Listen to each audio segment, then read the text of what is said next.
Hello everyone, today we've got this Allen-Bradley Kinetix 300 series servo drive. This one is for 480 volts PR3 with an output of 2 amps. Let's tear it apart and see what's bad with that. What is the problem?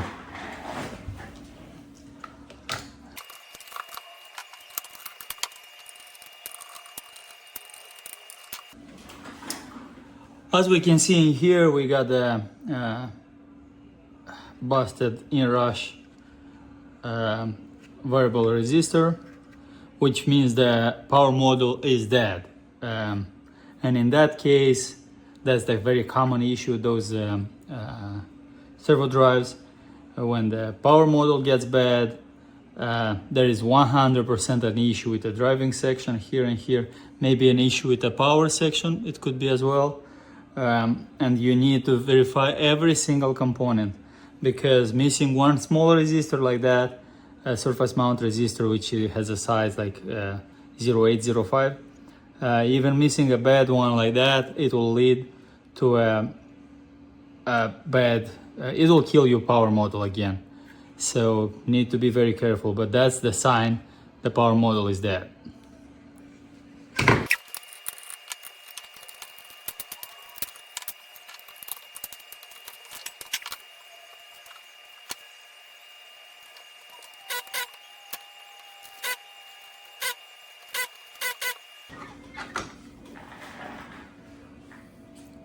As you can see here, there is a bulb, means the power module is dead.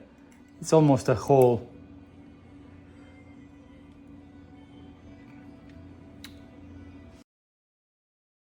Now, since we eliminate all of the collateral damages to the power board, we are ready to put it back.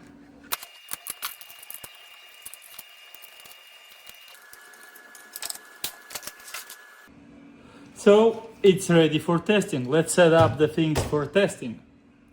Okay guys, now since we have tested at the component level, cleaned and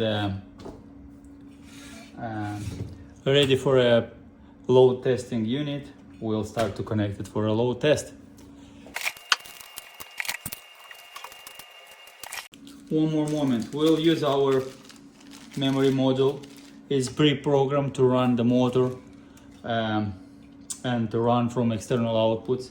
So we're typically pulling the customer module and using ours for a testing. Ready. So the drive is in a ready state. Now we are enabling the inputs.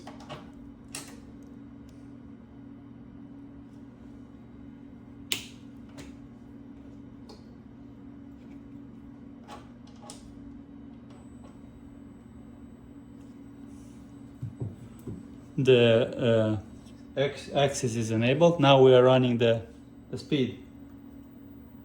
We can run the speed from here as well.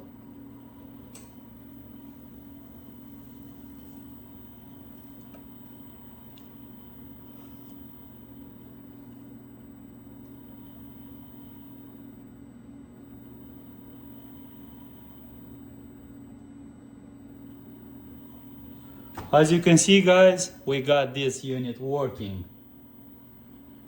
It was a lot of work, but we got it.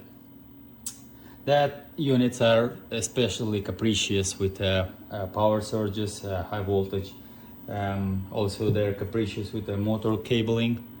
If you have a long cable, you need to be very careful where you put them, and you shouldn't like roll them or something, like to avoid any inductance. Thanks for watching.